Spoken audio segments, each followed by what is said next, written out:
¿Qué tal? ¿Cómo estáis? Bienvenidos a Oposiciones de Educación. Yo soy Diego Fuentes, maestro, profesor y preparador de oposiciones. Y hoy no estoy solo y tenemos la suerte de tener por aquí a Rocío Borrás, que de hecho, bueno, la voy a presentar y luego ella se presentará mejor. Es maestra de PT. Recientemente, no, ya hace un tiempecito se sacó la plaza. También es preparadora de PT. También es escritora, que de hecho luego hablaremos de su libro que lo tenemos por aquí. También tiene su blog particular. Pero bueno, en definitiva, hoy nos vamos a centrar más en una especialidad que quizá no tiene tanto contenido en redes o no es tan específico en el que podemos encontrar como otras como primaria. Así que nada, ¿qué tal, Rocío? ¿Y cómo estás? Buenas tardes, Diego. Pues nada, encantada de verme en esta situación. ¿Te he presentado bien? Bueno, también haces un montón de deporte, me he dejado ahí alguna cosita, ¿no? Sí, sí, sí, porque me estructura. También lo hablaré en esta tarde porque lo considero un aspecto fundamental de la vida de un opositor.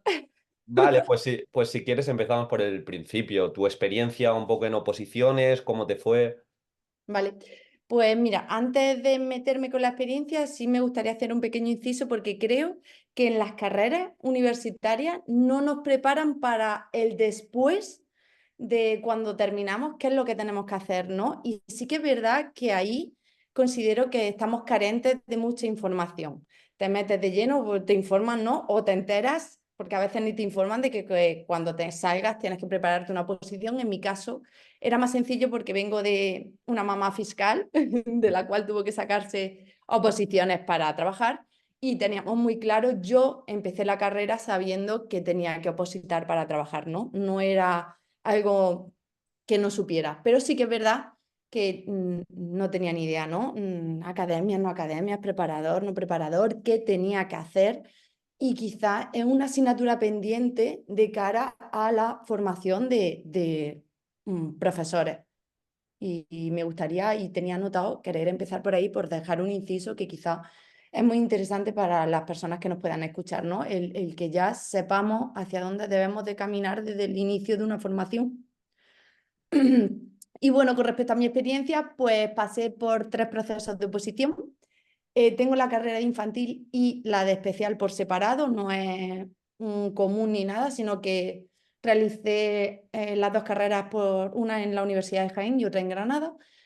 Y a la hora de presentarme a oposición, mi primera convocatoria, tonta de mí, necia de mí, ya estando en una academia de preparación, pues pensé que como vivo en una localidad muy pequeñita, tendría muchas más posibilidades de trabajo presentándome por infantil, porque había mucho más profesorado infantil que por PT. Total, que ahí voy a presentarme a mi oposición de infantil. Otra de mis dificultades que tuve o trabas fue que también, necia de mí, me desplacé a Huelva por el tema de no coincidir con compañeros de academia en tu provincia. Bueno, pues me desplacé a Huelva. Saqué la mejor nota del tribunal, número 1, pero no me llamaron en los 2 siguientes años, así que me sirvió de poco, tuve poca recompensa. Y después de eso, pues mi padre, que ya en esa primera convocatoria me dijo, Rocío, tienes que hacerlo por PT, y pues decido cambiar. En ese año, si yo hubiera sacado esa nota en PT, ya me hubiera llevado mi plaza, pero bueno, las circunstancias son así. Cambio y me presento por PT. En la siguiente convocatoria ya también tenía circunstancias sobrellevadas porque me quedé embarazada. Era también un lastre que tenía ahí porque siempre me decían, o a mi alrededor me decían, es que espérate a sacarte la plaza y no sé qué y no sé cuánto. Y entonces era muy frustrante porque yo, mis notas salían, mi recompensa, mis resultados salían, pero yo seguía lastrando ciertas cosas que yo quería seguir avanzando en mi vida, ¿no? Y me lastraban. Entonces decidí que no, porque al final me castigaba a mí misma. Y bueno, pues fui al siguiente proceso embarazada, volví a quedar primera de tribunal, pero me quedé a 2 milésimas de plaza, creo. Así que me tocaba volver a concursar. Y bueno, sí que es verdad que una vez que entré a PT, o sea, saqué la oposición de PT, me llamaron en 3 meses. Empecé a trabajar en 3 meses y ya no paré. Enlacé una itinerancia con otra hasta que empecé al año siguiente ya con vacante, vacante, vacante, vacante. Y en el siguiente proceso de oposición igual. Fui primera de tribunal y en este caso ya primera con mi plaza. Y ese ha sido un poco mi bagaje. Y un poco con ese bagaje, Rocío, las peculiaridades que puedes encontrar en PT, en opositar, mejor dicho, a pedagogía terapéutica respecto a otras especialidades, básicamente cómo te preparaste para abordar, porque sí que es cierto lo que digo, que hay mucha gente que divulga de primaria, de secundaria, incluso de infantil, pero muchas veces las PT o los PT y AL están un poco más rezagados, ¿no? Es muy difícil, sinceramente, a ver, muy difícil. Partamos de que el proceso es el mismo, ¿vale? Tenemos las mismas pruebas, parte A, parte B, proceso de tema, supuesto, programación, por decir algo, anual y unidad didáctica, en este caso situación. O sea que el proceso en sí es el mismo, pero la preparación es realmente difícil porque no hay preparación. No sé cómo estará en el momento. Sí que es verdad que ahora con el tema de la modalidad online permite o ha abierto un abanico un poco más grande. Aún así, de lo que yo veo alrededor, sigue viendo a gente que está dando lugar a preparar sin estar ellos preparados, sin estar actualizados, que no me quiero meter a criticar porque no es el momento, pero sí que pienso que nos falta mucha preparación para ser capaces de preparar, ¿no? Y bueno, en mi caso, pues en mi primera oposición di con una academia de mi provincia, de Jaén, en la que preparaba todas las especialidades, así que para esa segunda ocasión de PT seguí con esa academia, con otro preparador, que ni siquiera era PT, era orientador. Es verdad que la rama de orientación tiene mucho que ver con PT, pero al final no es una persona que trabaja directamente interviene con el alumnado con necesidades, sino que evalúa, ¿vale? Para que vean mi preparación. Ya, ya. Entonces, pues, bueno, no dejo de pensar que gran parte de la culpa de la plaza la tiene que tener la academia, pero que no era alguien especialista en pedagogía terapéutica, ¿no? Y ese es uno de los mayores dificultades que creo que encontramos de las peculiaridades. Aparte de que al final un PT tiene que actuar como profesor de infantil, primaria y secundaria, adaptándonos a unas necesidades muy peculiares y además intentando en todo momento favorecer una inclusión que no siempre es bien recibida por el resto del profesorado del cole. Entonces, pues tenemos un papel muy difícil en los centros educativos y cada vez más, porque las necesidades van en aumento, los casos complicados siguen aumentando y ahora mismo el bloqueo que tienen los compañeros es de necesidad de que cojas al niño y te lo lleves. Entonces, pues el proceso inclusivo es realmente difícil hasta que se dan cuenta de que de verdad se puede desarrollar. Y en ese caso, imagino que tuviste que ser muy autodidacta, ¿no? Sí, sí, pero valorando y preparándome para poder formar yo, me di cuenta de que me faltaron o tuve carencias de muchísimas cosas. Diego, viendo tu preparación y viendo cosas, a mí jamás en mi academia me hablaron de técnicas de estudio. Jamás, Diego, jamás. No me dijeron a qué me iba a enfrentar, no. Sí, vale, te dan temario, te dicen o te van explicando diferentes puntos de una programación, pero tuve muchas carencias. Luego me faltó mucha autoevaluación porque saqué en la parte A, que es tema y supuesto, un Sí. 6 alto de media y en la parte B un 9, prácticamente un 10, un 9 muy alto. Muy bien. Entonces, sinceramente era para que mi preparador me hubiera dicho, tienes que analizar qué está fallando en esa parte. Claro. Y yo, tonta de mí, necia de mí, pensé, porra, estoy en una academia, yo mi tema lo tengo muy currado porque ahora te explicaré cómo yo me preparé. Entonces Sí. yo entraba en tiempo, me hacía mi introducción, mi justificación, mi tema era precioso visualmente, pero no me enseñaron a preparar un buen tema, a empatizar con el tribunal y pensar que ese tema lo iba a leer alguien que llevaba quizá 50, 60 temas delante del tuyo y que tenías que hacérselo llevadero. Me lié a hacer un tema, como yo le llamo, lo comento con mis compis, bibliográfico, Ya. muy tedioso, legislativo. y creo que eso hizo que esa nota no fuera la que yo me podría merecer por el esfuerzo, ¿no? O el trabajo que realizaba para poder desarrollar ese examen. Sí, a ver, al final las oposiciones de educación y más con el tiempo, porque quizá antes no hacía falta esforzarse tanto porque no había tanta competencia o la era de la información no estaba tan desarrollada. Ahora hay muchísimos recursos. Y sí que es cierto que normalmente las comunidades salen unos criterios de calificación, que va a haber muchos opositores que los cumplan, pero claro, cuando hay una plaza para 5 opositores que cumplen todos los estándares, ¿cuál es el que se lleva más nota? Pues aquí entran los detalles, aquí entra también tu forma de preparación, el libro que luego hablaremos. Yo ya sabes que divulgo un montón de esto, de cuidar los detalles, de aprovecharse de la parte Exactamente. subjetiva de las oposiciones. Pues bueno, en definitiva, un poquito por ahí. Te quería preguntar en ese sentido, si quieres nos metemos ya en cosas más específicas. Innovación, recursos estrella, si quieres me hablas de las diferentes partes para que también se lleven algunos ejemplos concretos los que nos escuchan. Vale, sí, bueno, con respecto a innovación, a mí me gusta muchísimo utilizar todo lo más actual hasta el punto de que considero, por ejemplo, Siri o Alexa un recurso muy, muy llamativo para el alumnado en la búsqueda de información, en todas aquellas dudas que surgen en clase. ¿Quién no tiene un dispositivo móvil, cualquier tipo de profesor, para recurrir a OK Google o Siri, Alexa, ¿no? Me encanta. Luego, ¿qué te voy a hablar de Canva? Nosotros estamos lanzando las situaciones de aprendizaje a través de Canva porque nos ofrece un diseño gráfico y unos resultados visuales tremendamente chulos y motivadores. Si ya lo son para nosotros, pues imagínate para el tribunal, que normalmente es gente que tampoco se mueve a niveles digitales muy desenvuelto, lo normal es que puede haber de todo. Sí.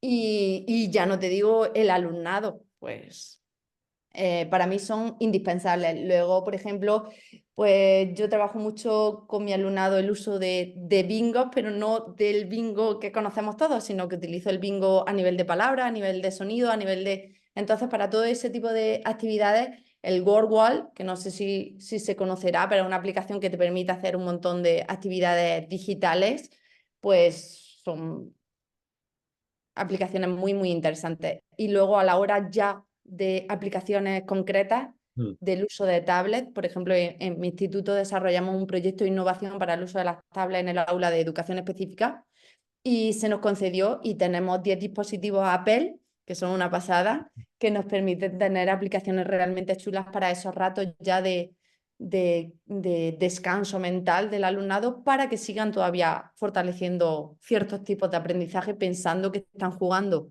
Así que para mí la innovación es indispensable en educación. Y cuando decías que te hiciste así temas muy tuyos, muy propios, que No, no, al en final. posición no, lo he hecho ahora Ah, de lo has cara hecho a... luego.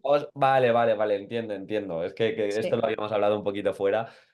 Tú viste como las carencias que tuviste de alumna y ahora un poco también como hice yo, de preparadora, ahora mejoras todos estos aspectos y lo cuidas mucho. Vamos, es que mis Bueno, temas, pues te hago la pregunta de otra manera. O sea, ¿qué piensas que ha de tener un buen tema en PT para diferenciarse?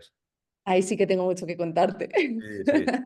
Mira, para mí pienso que lo primordial es empezar llamando la atención y llamando la atención no podemos empezar diciendo cosas que el resto del mundo sabe, ¿no? Y uno de los principales que comenta también eso eres tú, ¿no?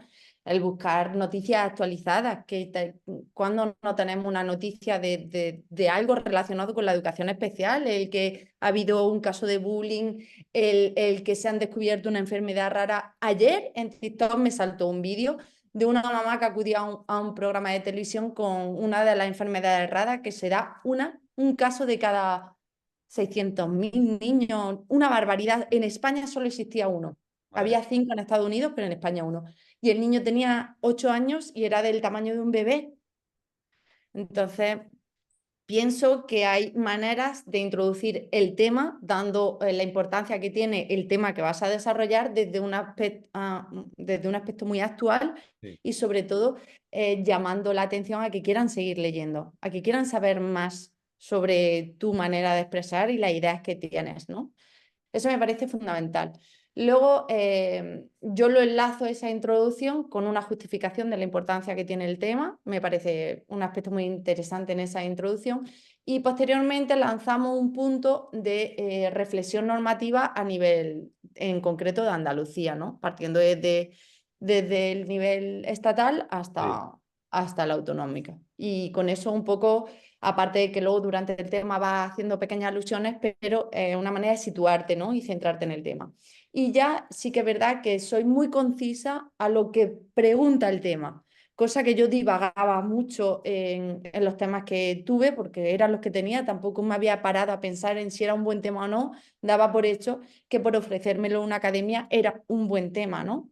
claro, Entonces, pues me limité a resumir y a meter lo que consideraba, sin ni siquiera pensar si ese resumen era coherente o no, Diego. Muchas cosas mal hechas.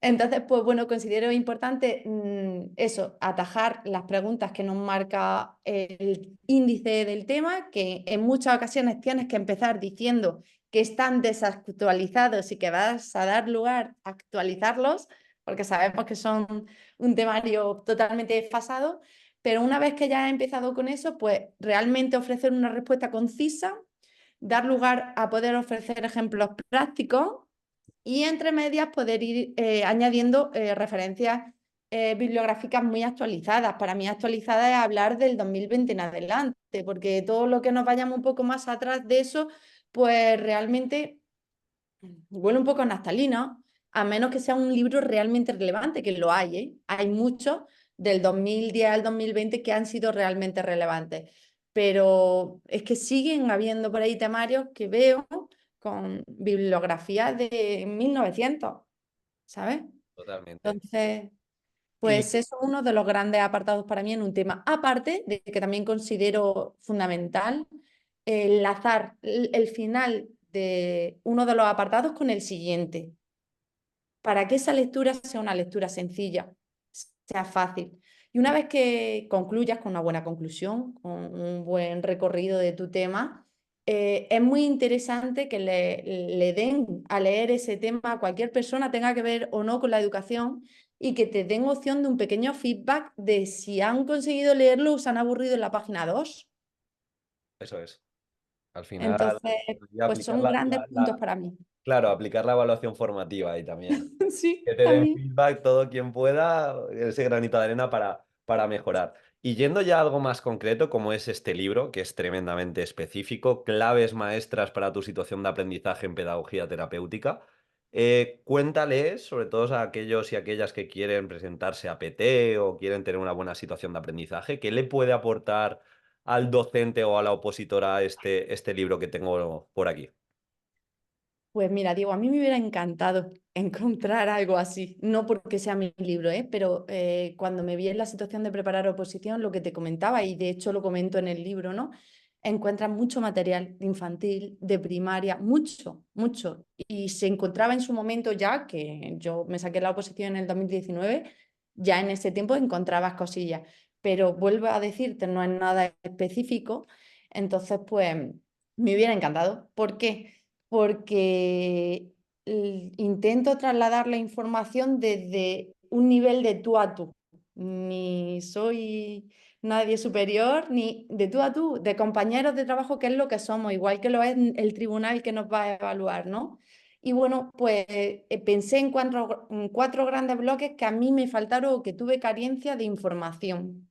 Y bueno, pues hablo un poquito del proceso de oposición, desde el punto más básico que es qué tienen que hacer y qué se van a encontrar. Va a salir una convocatoria, te vas a tener que inscribir, después de eso saldrá una lista de provisional de admitidos, después saldrá, ¿no? Todo eso. A eso le sumo un poco los criterios de evaluación, sobre todo en este libro en concreto he metido los actuales de este año, que en Andalucía ya han salido. Y luego, previo a lo que es el desarrollo de la situación de aprendizaje, les meto unos consejos básicos para mí, pues que tengan idea de qué es una situación de aprendizaje, conceptos muy básicos, ¿no? La normativa que tienen que tener un poco en cuenta y actualizada de Andalucía en concreto. Y luego también, antes de dar lugar a empezar con esa situación de aprendizaje, ¿qué es un producto? porque como la situación tienes que lanzarla desde la idea del producto, pues que es un producto, ¿no? Y entonces ya me lanzo a conocer la situación de aprendizaje desde dos ambientes muy importantes que tenemos en PT, que son diferentes. La opción de inclusión, que Mm. sigue el término desactualizado porque se le llama PT de integración, aunque sería PT de inclusión, porque el trabajo deberías de llevarlo a cabo en el aula ordinaria del alumno. Y luego el otro bando que tampoco nos enseña a nadie, ni las academias preparan para ello, que es el de la opción de aula específica, Claro. que es un aula que hay en los centros ordinarios donde pasa el alumnado con muchas necesidades o necesidades muy gordas la mayor parte del tiempo en esta aula. Sí, Y al es final. verdad que ahí las academias están cojas. En mi caso, ni siquiera te proponían esa opción porque decían que te estabas metiendo en terreno panganoso. Y lanzo esta situación de aprendizaje desde esos dos puntos de PT que considero fundamentales. Me parece fundamental y yo siempre digo que ahora las oposiciones de este 2024-2025, la mejor forma de innovar es ser concreto. Y creo que ya no va a funcionar lo que ocurre, como tú dices, de un preparador que es de orientación o es de primaria, te prepara para PT y AL, estás en desventaja respecto a aquel que tiene su preparadora específica de PT, su preparador que realmente ha trabajado, sabe cómo van los programas. De hecho, bueno, entre otras cosas, tú me has dado feedback y por eso también vas a participar. Yo tengo, ya sabes, mi curso de programación, innovación y evaluación. Claro, yo tengo un módulo ahí que es de PT y AL, que no lo doy yo porque sería meterme en camisa de once varas. Yo puedo ayudar en atención a la diversidad, te he hablado de DUA, pero claro, yo no he trabajado de PT. Entonces, bueno, hay una parte que sí que la ha hecho Julia, que también es una muy buena maestra de Muy educación buena. especial, PTAL, y ahora, bueno, ahora en un futuro cercano también vas a estar tú por ahí aportando tu granito de arena, que si quieres luego hablaremos también un poquito de cómo va a ser tu clase, pero justamente eso, y por eso creo que es una buena solución este libro, que es específico de PT. ¿Vas por PT? Pues este libro yo creo que puede ser una utilidad porque ya te digo, cuanto más concreto seas, cuanto ejemplos sean más concisos de el programa que Casos vas a reales. llevar, a la secuencia didáctica, más te vas a diferenciar de aquel que habla generalidades, que en las oposiciones se escuchan muchas cosas genéricas. Y sobre todo esa opción de información de cosas que han funcionado, ¿no? Porque Mm. sería ridículo que yo metiera algo que no he probado previamente y que me ha funcionado, Eso que es. no viera real. Entonces, lanzar una situación de aprendizaje, ambas siendo una mucho más inclusiva que la otra, desde un punto de inclusión, desde un enfoque muy holístico, porque considero que en educación la única manera de avanzar es todos a una. Completamente. Y, y bueno, pues esa es la diferencia o lo que he intentado lanzar con el libro, sobre todo el desarrollo de una situación de aprendizaje que están muy perdidos, dada que es un término totalmente nuevo, aunque Diego, tengo que decirte que el trabajo en sí de una situación de aprendizaje, por lo menos PTs, llevamos haciéndolo muchísimo tiempo, mucho, de manera enmascarada, pero mucho tiempo. La motivación, la orientación hacia lo que iban a hacer, el desarrollo de un producto tangible. Llevábamos mucho tiempo haciéndolo porque sabíamos que era la única manera de generar aprendizajes reales, aunque muy básicos, en nuestros alumnos. Es así, realmente, a ver, esto es un cambio de nomenclatura, así que es cierto que con la LOMLOE ha habido cambios y ahora se pone quizá más el foco en atención a la diversidad, al menos sobre el papel, pero yo lo cuento muchas veces, yo oposité en 2017 y aunque no había situaciones de aprendizaje, yo considero que todas mis unidades didácticas estaban programadas para Una situación de claro, como una aprendizaje. situación de aprendizaje contextualizada, competencial, innovando con sentido, haciendo al alumno partícipe, pues buscando en estos problemas que seguimos teniendo igualdad, nuestro alumno menos competente, cómo lo hacemos que esté integrado, esté incluido dentro de la clase. En definitiva, sí, van a poder venir, incluso ahora si cambia el gobierno, nuevas leyes, pero si yo sé programar en la base, sé lo que dices, tú que eres también bastante defensora de actualizarse, bibliografía de 2020 hacia adelante, si tú realmente que al final la educación no deja de ser una ciencia social, vas a los libros, vas a la fundamentación que tenemos de metodologías que ya funcionan y las aplicas, pues bueno, sí, tendrás que cambiar y en vez de contenidos hablar de saberes básicos, en vez de Efectivamente. competencias básicas o competencias clave que habían 7, ahora 8, pero en definitiva las bases siguen siendo las mismas.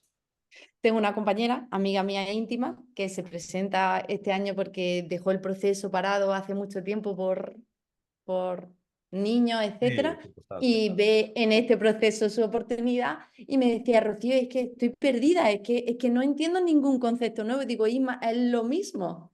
No, Es lo mismo que antes, lo que pasa que con conceptos o terminologías nuevas, pero es lo mismo. totalmente. Porque hasta el criterio de evaluación lo único que ha hecho es acumular los indicadores en un criterio largo. Es Es lo mismo, que es lo es mismo. Es lo mismo. programar bien, programar para que todo nuestro alumnado tenga experiencias de aprendizaje positivas, que yo lo digo mucho, y ya está. Bueno, respecto a esta pregunta que también la hemos debatido fuera de cámaras, el tema de cómo plasmar todas estas ideas en la secuencia didáctica siendo PT, bueno, aquí una pregunta bastante abierta, llévala por donde quieras, pero eso, respecto a la secuencia didáctica, ¿qué nos puedes decir? Pues yo he empezado la secuencia didáctica por una orientación, que la considero fundamental, sobre todo en PT, ¿no? Situar al alumno en qué es lo que va a aprender, de qué manera Mm. y para qué, con qué finalidad, ¿no? Pues, Entonces lanzo las primeras sesiones, una o dos mínimo, en el proceso de orientación. Y bueno, ¿ello qué conlleva? Me gusta usar un visual thinking, me encanta porque a través de una imagen muy visual que al final a todo el alumnado tenga conocimiento del lenguaje o no, va a conocer en dónde se encuentra en cada momento de la situación de aprendizaje. Y bueno, pues este año, por ejemplo, que tengo alumnado de secundaria, lo uso. Le planteo como más o menos llevo la misma estructura para todas las situaciones de aprendizaje. Al final el proceso es similar, puede cambiar alguna actividad concreta, pero el proceso general es el mismo. Si yo empiezo la orientación con el análisis del visual thinking, una rutina de pensamiento que me genere o me enseñe cuáles son los conocimientos previos que tienen mi alumno, y luego el visionado de un vídeo a través de la aplicación del EduPuzzle, por ejemplo, mm. en el que pongamos conocimiento básico y vayamos haciéndoles preguntas que nos van a permitir conocer si están comprendiendo o no los conocimientos, pues al final paso por eso, sea la situación que sea. Y me gusta empezar por una orientación.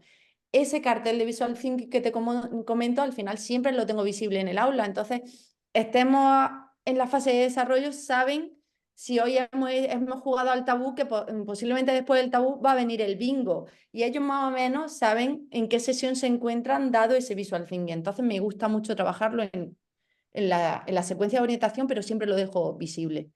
Posterior a esto, pues me gusta motivar. Me encanta motivar porque si generas motivación en el alumnado, al final lo que va a generar es ganas de aprender. Y bueno, pues esa sesión igual la lanzo en unas, dos, tres sesiones, va a depender también de cómo enganchen la situación de aprendizaje los alumnos. Y suelo montar una actividad muy llamativa, mucho. En el cuerpo humano, por ejemplo, que es la que tengo de ejemplo en el libro, les meto el esqueleto típico que tenemos en el laboratorio, le puse una bufanda como era Navidad y les dejé un cartel diciendo, estoy muerto de frío, necesito que me ayudéis a abrigarme un poquito. Vamos a pensar en prendas de vestir que podamos elaborar en el aula para abrigarme un poquito. Y monto actividades así. Luego también utilizo la sesión de motivación para presentarles el reto que tienen con la gamificación.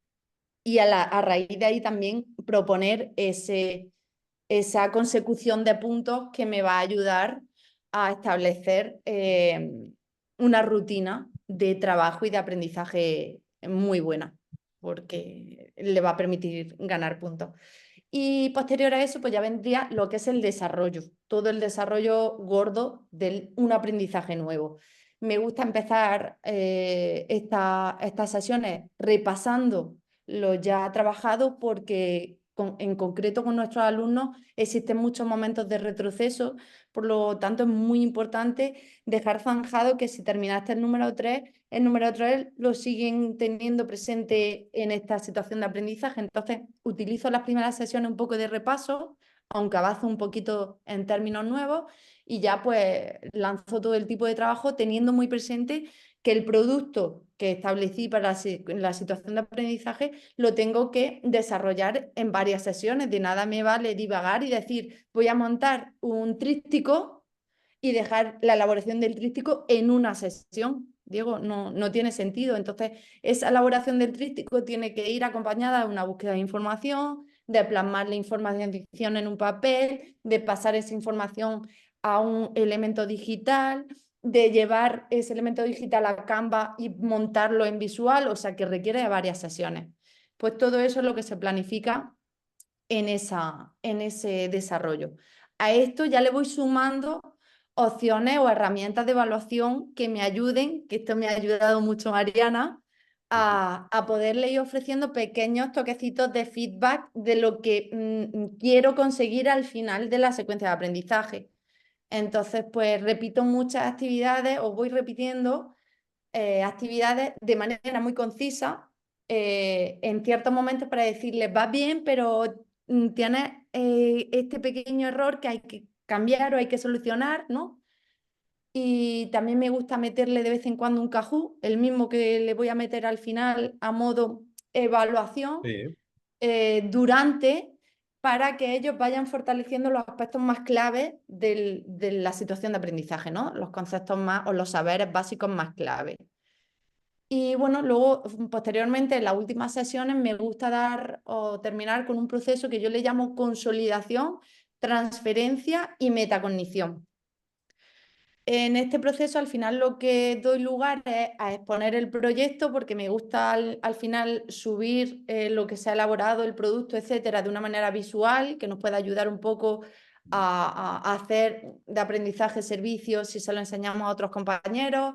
Me gusta intentar enlazar la situación de aprendizaje con algún beneficio a la comunidad, ya sea pues lo que estamos conociendo, transmitírselo a otros compis, acercarnos a la residencia de ancianos, cosas que ya veníamos haciendo de toda la vida, pero que Mm. bueno, que le han dado un término, ¿no? Un concepto clave. Y me gusta terminar con un ticket de salida, me encanta, Bien. porque me ofrece un feedback a mí muy bueno de qué es lo que más le ha llamado la atención de la situación de aprendizaje, de si se lo han pasado bien, de si no. Y bueno, para todo este desarrollo al final me encaja muy bien la metodología de aprendizaje basado en proyectos porque tiene prácticamente las mismas fases, ¿no?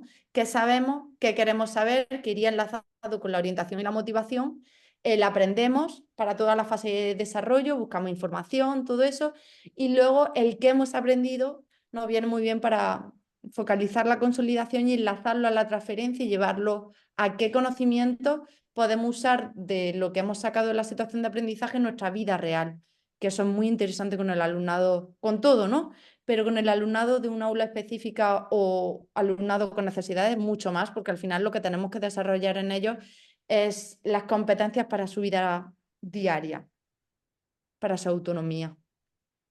Has dicho un montón de ejemplos de claves, así que bueno, seguro que aporta un montón esto de la secuencia didáctica. Mira, hay veces que se puede aprender mucho de PT y AL. Esto que has comentado de los repasos concurrentes, de que se da el retroceso y que igual, no sé, el 3 se trabaja en muchas ocasiones, pues quizá en el aula ordinaria o en primaria o en ¿Qué secundaria no se pasa? trabaja tanto y se debería trabajar, porque esto lo dice también mucho Mariana Morales, Héctor Ruiz, que aprobar no es lo mismo que aprender. Si tú no haces repasos activos en las diferentes sesiones, lo más seguro es que lo que hayas aprendido para un examen no te acuerdes a los 2 o 3 meses. Así que se puede aprender mucho de este tipo de metodologías o secuencias para eso, para que nuestro alumnado tenga esos aprendizajes duraderos en el tiempo.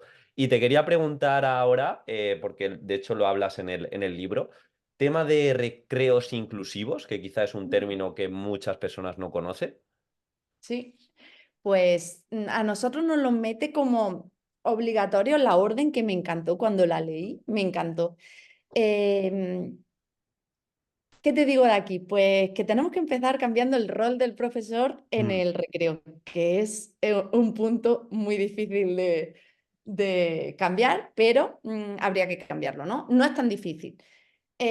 Como te comentaba, nos lo propone la orden del 30 de mayo, que nosotros es la que nos desarrolla el currículum aquí en Andalucía, como necesario desarrollar en los centros educativos. Y al final lo que intenta promover no es nada más que la inclusión, la cooperación, evitar bullying, evitar niños solos, evitar que tú lo recalcas mucho, esa tendencia a, a temas de suicidio, a temas más problemáticos, ¿no? Que quizás ya estamos sentando las bases desde los coles y desde mucho más desde los institutos. Entonces, pues nada, nos plantean que tenemos que hacer una evaluación de las necesidades que tiene el centro, tendremos que hacer algún tipo de encuesta que nos genere qué gustos hay entre nuestro alumnado y, por supuesto, barajar qué tipo de recursos tenemos, ¿no? Para intentar tirar de todo lo que el centro dispone. Es verdad que, no sé en otras comunidades, pero en Andalucía existen algunos proyectos que ofrecen a los centros recursos económicos con los que también se pueden hacer muchos tipos de actividades en este sentido.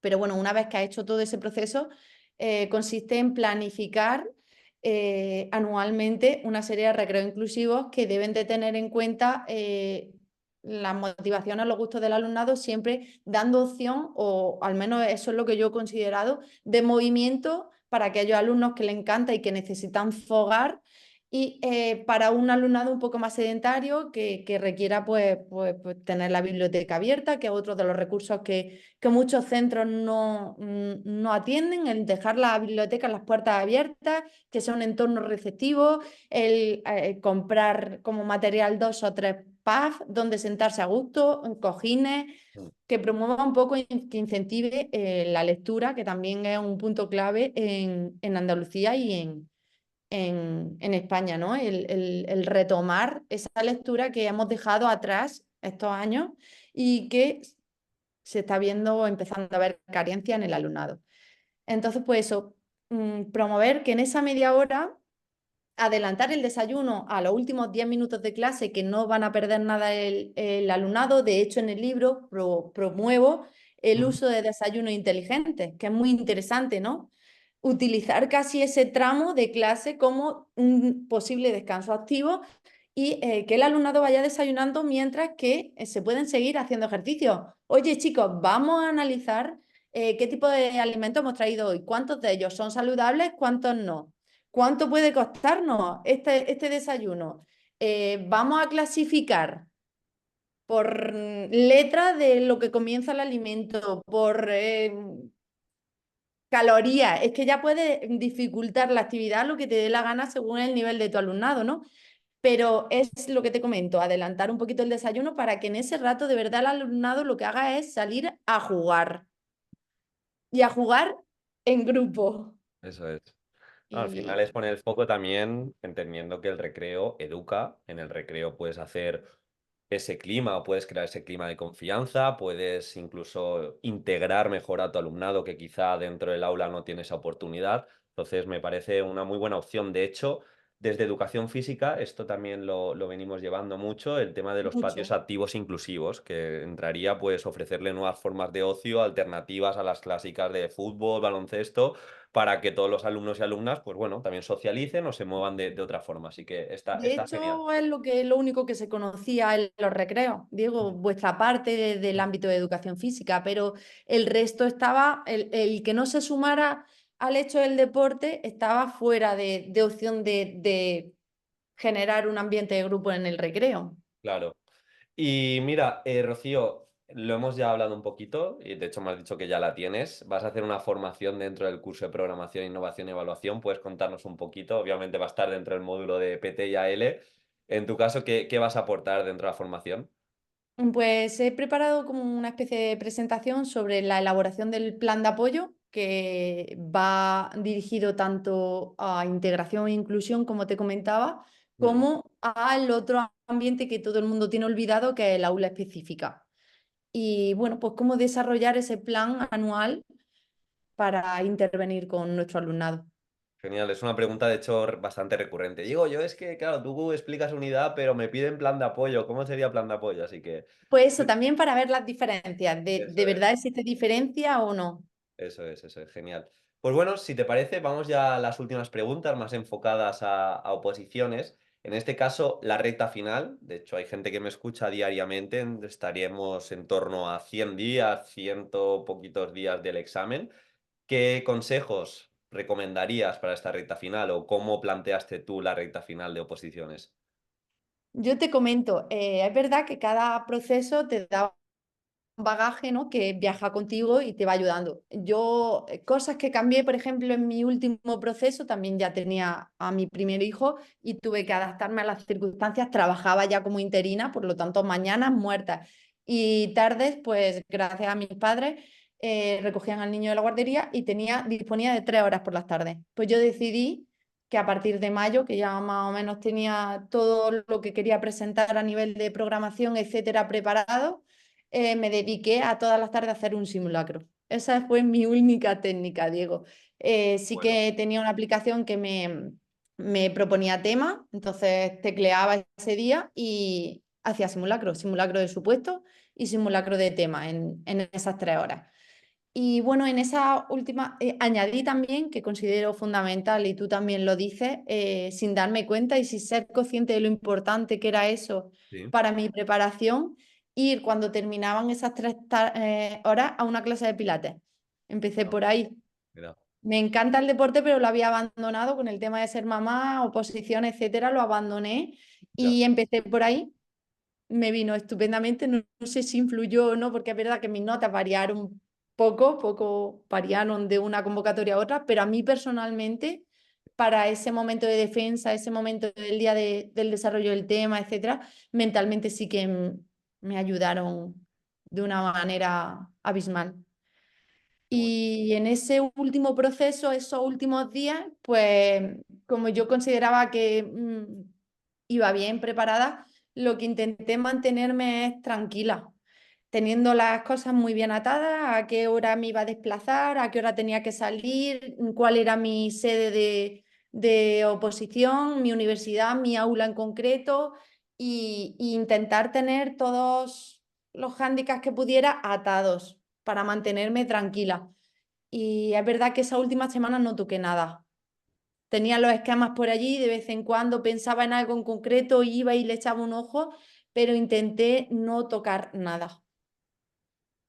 Bueno, al final es lo que tú dices. Tú ahora que haces bastante deporte, lo sabrás que conforme se acerque la fecha del examen, el subir estímulos que te vas a encontrar, en este caso como hacer más simulacros, siempre va a venir bien, aunque de manera contraintuitiva pensemos que es perder el tiempo. De hecho, la ciencia nos dice que es la mejor técnica de estudio, así que a subir esos estímulos. Y ya has dicho antes, pero antes de acabar sí que me gustaría algún consejo más específico para ese especialista de PT, de AL, para las oposiciones, dónde se puede formar, obviamente tu libro, mi formación, pero un poquito cómo puede surcar este camino que muchas veces estoy seguro que se sentirá solo o poco preparado.